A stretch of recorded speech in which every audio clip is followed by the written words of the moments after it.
Chris Hensley is a registered representative of Cambridge Investment Research, Inc., a broker-dealer member of FINRA SIPC, investment advisor representative of Cambridge Investment Research Advisors, Inc., a registered investment advisor. Cambridge and Houston First Financial Group are not affiliated.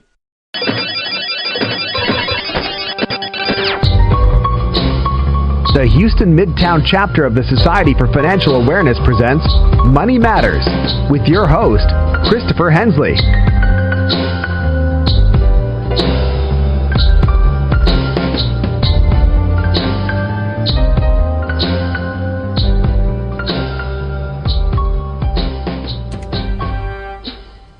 Good morning, everybody. You're listening to Money Matters on KPFT Houston. I'm Chris Hensley. The time is now 10 a.m., and we have a great show lined up for you today.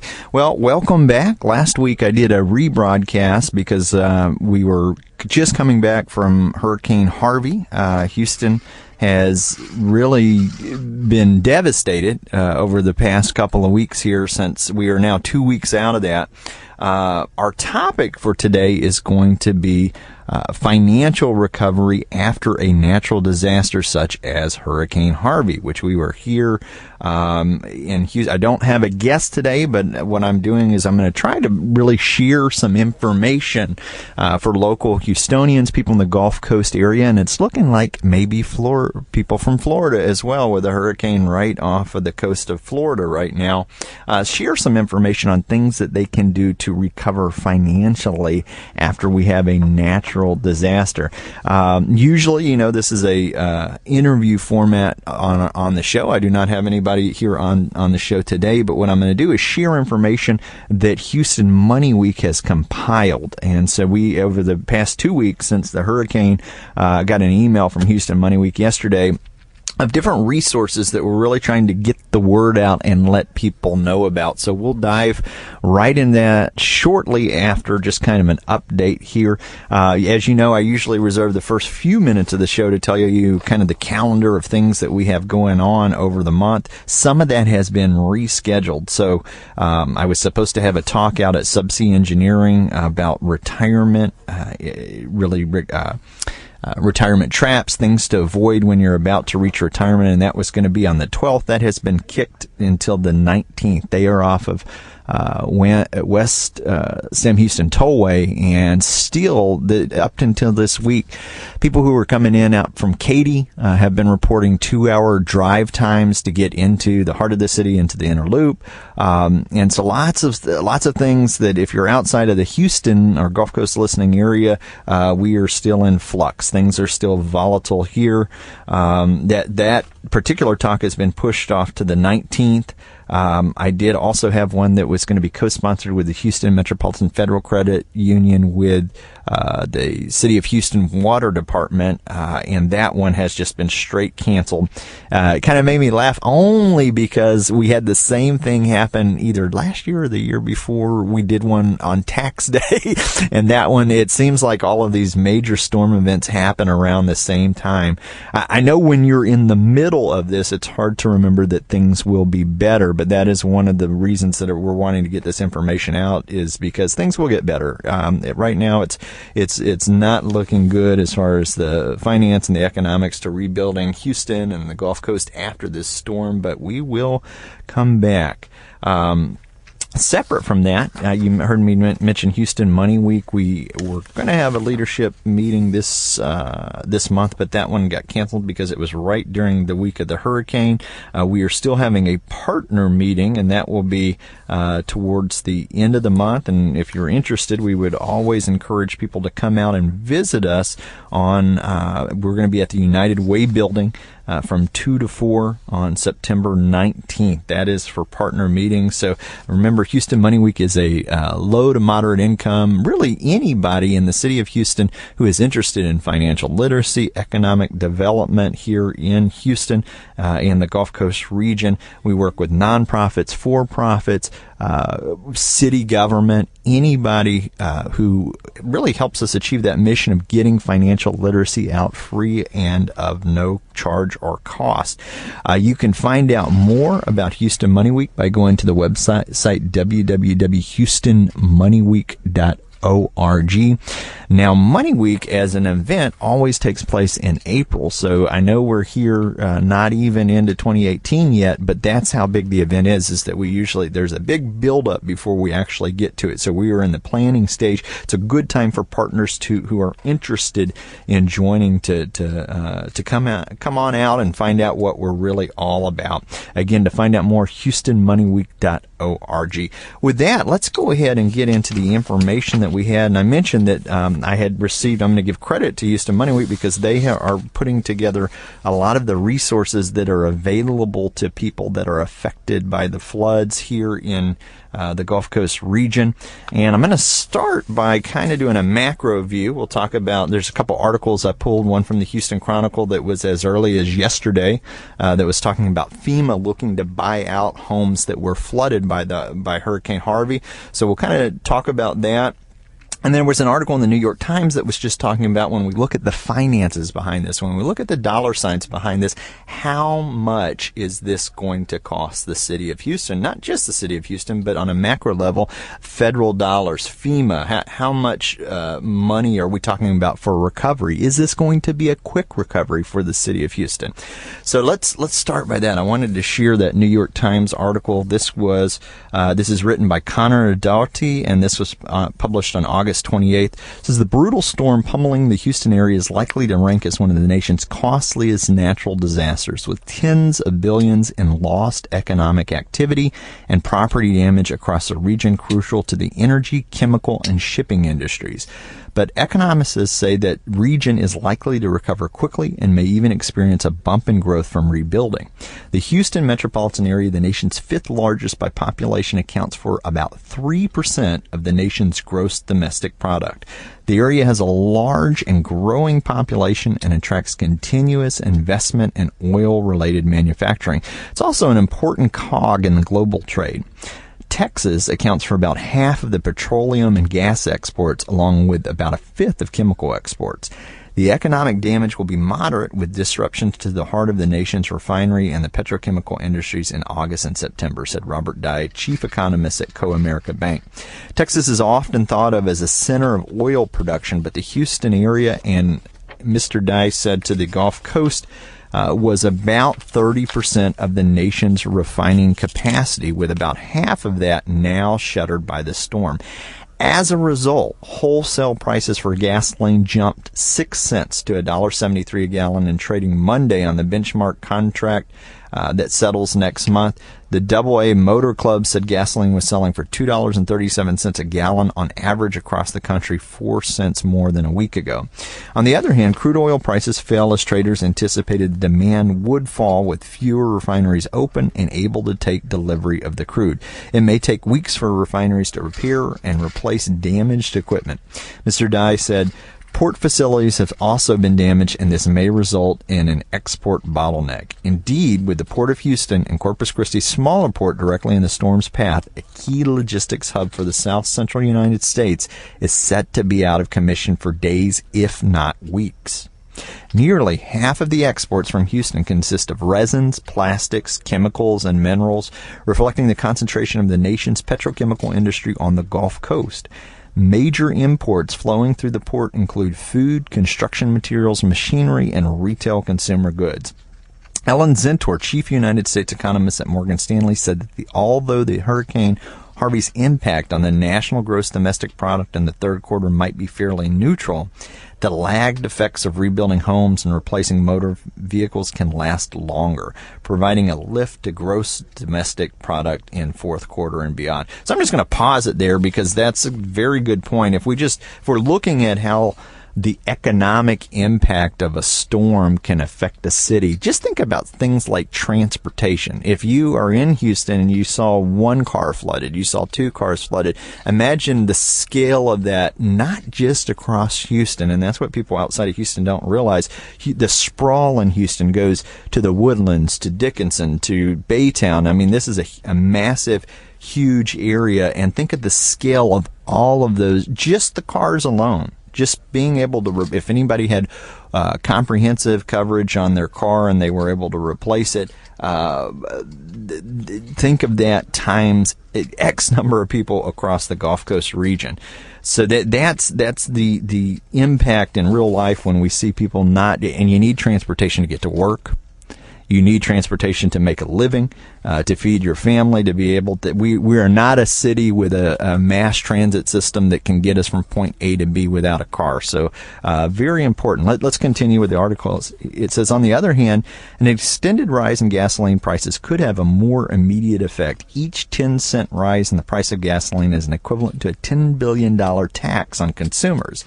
Ms. Zettner said, so should higher prices be sustained, it would rob other categories of spending as dollars are diverted to filling tanks. Similarly, a lengthy outage at petrochemical facilities that produce the raw materials for plastic, like polyurethane, could also raise prices for a range of goods, including toys, garbage bags, and PVC pipe. It's definitely going to cause some dislocations in the wholesale market for plastic components, said Chris Luffis, director of Moody Analytics. This is a huge hub for petrochemicals. The economic impact of the storm will not be clear with any degree of accuracy for a while, but given Houston's commercial importance and its perch along a well-trod hurricane zone, economists and others have long taken it for granted that an epic storm would hit the region eventually. So they do have a head start on the numbers. About 2 years ago, Ray Perryman, the head of an economic analysis firm, looked at the hypothetical economic damage that would be wrought if storms in various size and magnitudes hit coastal Texas. The estimates range from around $11 billion to $80 billion, and the earliest estimates suggest that the disaster will be on the upper end of that range. Moody's Analytics estimates the damage will be $40 billion to $50 billion. The first and smaller set of losses, less than $10 billion, will come from things that do not happen: homes not purchased, sales not closed, gas not bought or shipped. So opportunity loss, business not going as usual. The second and larger set of losses, totaling tens of billions, will come from property damage.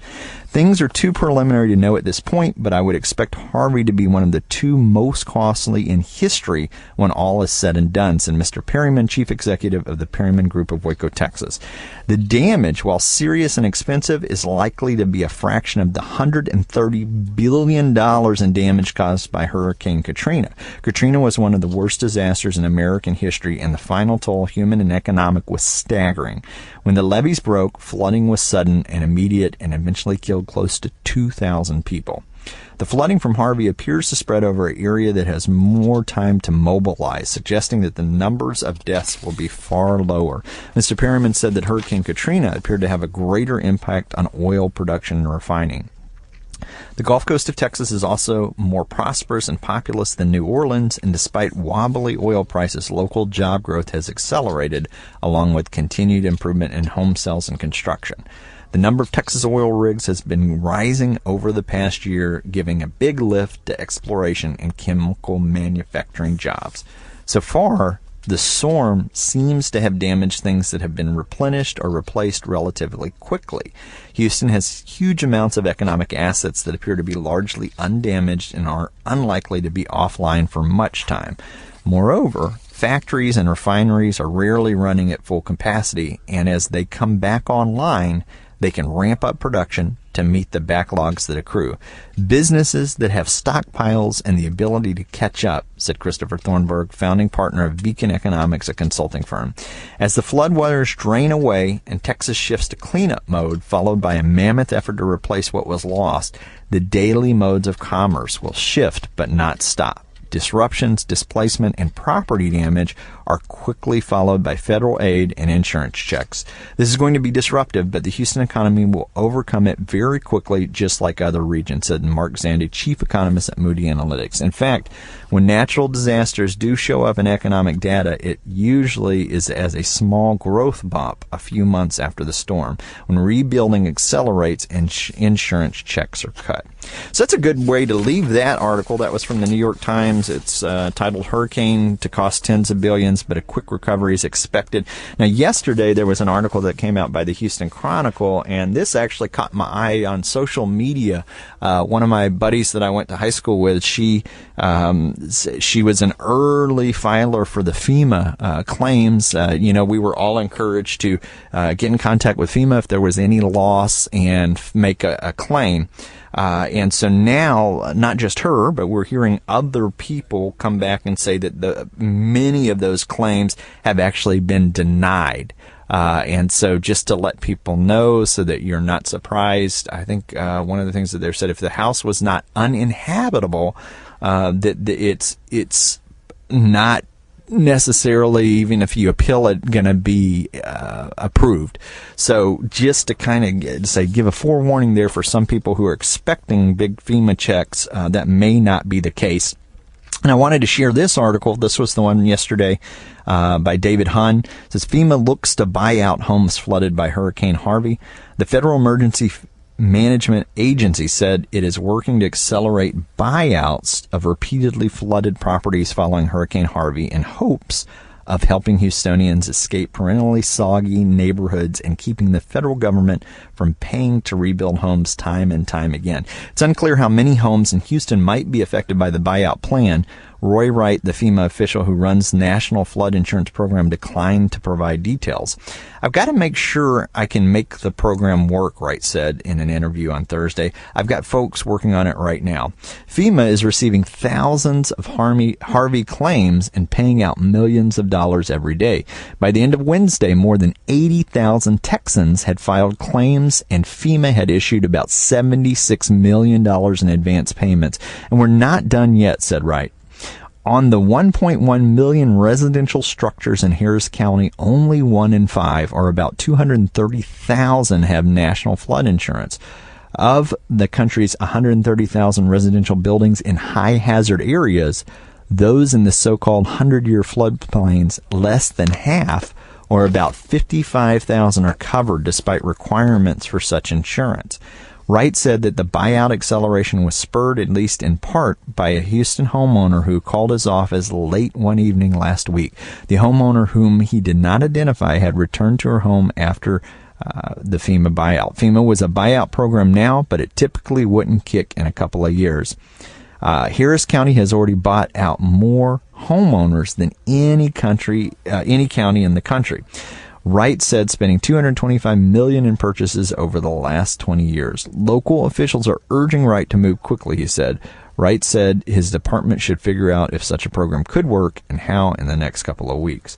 So that's what's going on here. We went from the national level, kind of taking a macro look, and then looking at FEMA. That's federal aid for local Houstonians, local Gulf Coast area people in and around the Gulf Coast region.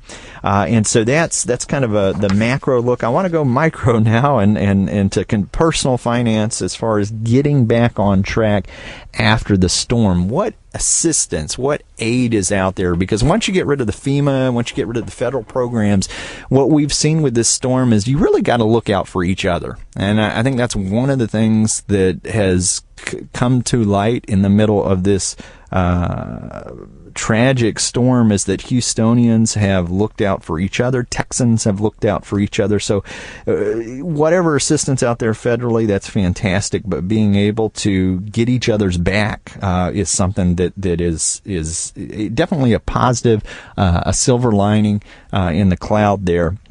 So I'd mentioned earlier that Houston Money Week has put together a group of resources here, and I'm just going to go through kind of all of them here. I'll put this on the podcast. I'm going to put links to all of these guides so that you can actually go out there and download them. Houston Hispanic Forum has put together what's called a disaster recovery guide. This has information that's available, such as the Red Cross. It's going to have the Texas State Bar, Texas Legal Hotline. So if you're having legal issues, whether you're a renter or a homeowner and you've got questions, there's going to be information on how to get in contact with them. Of course, FEMA's in here. They're going to have a link to the downloading the app for FEMA. Some information about emotional support, how to cope. We're also undocumented families. One of the main questions that you get asked when FEMA comes out is, are you a U.S. citizen? So there's information here, and I'll just go ahead and read this now. It says, only one member of the home needs a Social Security number to qualify for FEMA, regardless of age. Houston local nonprofits will assist undocumented families who do not qualify for other government aid. America Red Cross humanitarian mission is to feed, shelter, and provide support, not your legal status. People who don't have government-issued identification can qualify for Red Cross services using a copy of a utility bill. Local-run community shelters should not ask for immigration status to evacuees. Do not be afraid to contact your insurance agent to file a claim. So, and I know that's one of the things that Mayor Turner came out and said, is that in this time of need, we're not worried about somebody's status, and that shouldn't be something that's a concern. But if it is, this document will give you some ideas on things that you can do. That's the Houston Hispanic Forum Disaster Recovery Guide. Separate from that, we got, if you are a small business owner, the U.S. Small Business Administration, the SBA, offers some assistance getting disaster help from SBA. What you need to know, the SBA offers federal low-interest disaster loans to businesses of all sizes, most private nonprofit organizations, homeowners, and renters. Businesses of any size may borrow up to $2 million to repair, replace disaster property damage. Small businesses engaged in aquaculture, and most private nonprofit organizations may also borrow to help meet disaster-caused working capital needs. The $2 million maximum applies to the combination of property damage and working capital loans. If you're a homeowner or renter, FEMA may refer to you to the SBA. SBA disaster loans are the primary source of money to pay for repair or replacement costs not fully covered by insurance or other compensation. Homeowners may borrow up to $200,000 to repair or replace their primary residence. Homeowners and renters may borrow up to $40,000 to replace personal property, including vehicles. What you need to do: begin by registering with FEMA. If you haven't already done so, call 1-800-621-3362. Homeowners and renters should submit their SBA disaster loan application, even if they're not sure if they will need or want a loan. If SBA cannot approve your application, in most cases we refer you to FEMA's Other Needs Assistance Program for possible additional assistance. So I know I mentioned earlier that some of these FEMA applications were coming back denied, and to almost say, hey, don't appeal it. But the idea that some of this stuff, that's a step in the process. If FEMA's going to deny it, for instance, SBA, you're going to want to go through FEMA first, then they're going to point you to SBA. It's most likely a requirement that you have already attempted to file with FEMA. So don't feel like you're banging your head against the wall. There are appropriate steps that you need to do. So you can find this out at disasterloan.sba.gov.ela. Again, I will have a link to this, and Houston Money Week has kind of put all of this together. There's a toolkit out that I mentioned earlier, that was also sent to me by Houston Money Week, and this was put together by the Consumer Financial Protection Bureau. It's called the After Hurricane Harvey, a Financial Toolkit. Once you've addressed your most urgent needs, there are steps to secure your financial obligations after a natural disaster. So this one's good information. I'm going to go ahead and read through the whole thing on this because everything on this seems pretty appropriate. When a catastrophe like Hurricane Harvey happens, your world can be turned upside down. During these tough times, it may be difficult to know who to trust and where to look for guidance and assistance, as well as what financial steps to take as you begin recovering. There are a few organizations that can help immediately after a natural disaster. The FEMA, or the Federal Emergency Management Agency website, will help you find up-to-date resources and information. So not just applying for FEMA, but other resources. What is available out there for us? You can go to that FEMA website, and it's going to have a whole list of resources available to you. The Red Cross can help you find aid and shelters. Local organizations will establish shelters and provide vouchers for meals, clothing, and a limited amount of personal goods. The Disaster Assistance Improvement Program, which is known as DAIP, can provide disaster survivors with information, support, services, and a way to access and apply for disaster assistance. Once your most urgent needs are addressed, start thinking about your financial obligations once you've addressed your most urgent needs, especially if you've experienced damage to your home or property. We have 5 steps that you can take to help you secure your home and finances. Number 1, contact your insurance company. If the storm damaged your home, car, or property, and you have insurance, you can start the claim process by calling your insurance company. If you plan to claim damages related to flooding or storm damage, you should verify that you have the right kind of coverage. If you don't have a copy of your insurance policy, you can ask for one and ask for an electronic copy of your policy. Receiving physical mail may be difficult following the flood. That will help you verify your coverage. If possible, take photos and videos of your damaged property. Documenting damage will help you with your insurance claim. Number 2, register for assistance. Registering online at www.disasterassistance.gov is the quickest way to register for FEMA assistance. If you're unable to access the internet, you can also call 1-800-621-3362. The third item on this list is contact your mortgage servicer. Talk to your mortgage lender right away and tell them about your situation.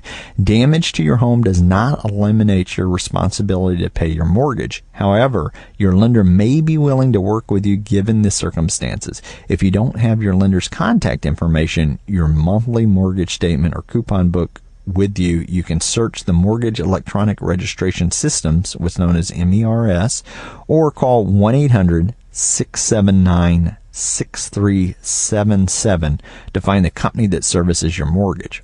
Number 4 on the list, contact your credit card companies and other lenders. If your income is interrupted or your expenses go up and you don't think you'll be able to pay your credit cards or other loans, be sure to contact your lenders as soon as possible. Ask your creditor to work with you. Explain your situation and when you think you might be able to resume normal payments. It's important to make those calls before your next payments are due. Number 5, contact your utility companies. If your home is damaged to the point that you can't live in it, ask the utility companies to suspend your service. This could help free up money in your budget for other expenses. After contacting the companies related to the most urgent financial needs, take a look at your bills and set priorities, including mortgage, rent, and insurance payments. Given the countless people experiencing distress from the flooding, contacting your creditors may be difficult. Be persistent and make every effort to reach out to them. It's got a list of additional resources as well. Forbearance. This is something, if you're familiar with student loans, this is or even straight mortgage loans, this is something that comes up in times of distress. Depending upon the type of loan you have, your lender may be willing to temporarily reduce or suspend your payments. This is referred to as forbearance. To learn more, visit the U.S. Department of Housing and Urban Development, or HUD. If you have student loans, ask your servicer if you qualify for a temporary forbearance. Federal student loan borrowers may be eligible for up to 3 months of forbearance. Insurance settlement.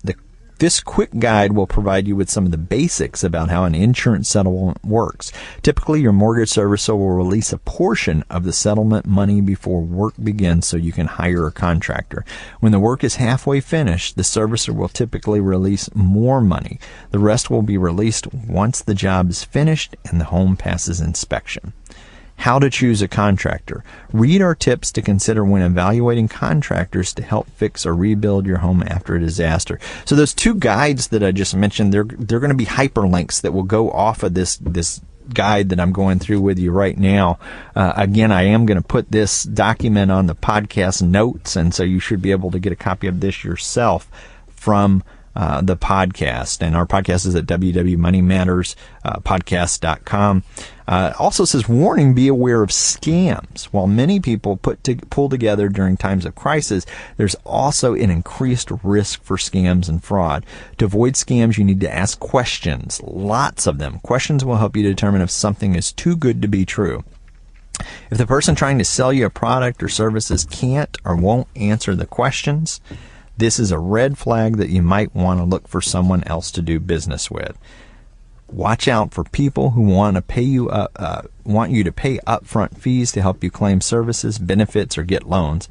Contractors selling repairs door to doors, especially when they ask to receive payment upfront or offer deep discounts.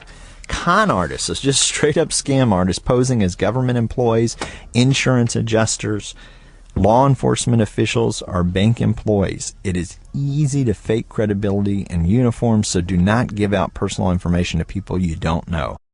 Thanks for listening to today's episode of Money Matters Podcast. If you enjoyed the show, visit us on the web at www.moneymatterspodcast.com. Drop us a line on SpeakPipe on the right-hand corner. It will receive any voicemails, questions, thoughts, concerns that you have about the show. In addition to this, we recently launched a Patreon campaign. Click on the Donate Now tab to hit the tip jar and find out what Patreon's campaign is all about.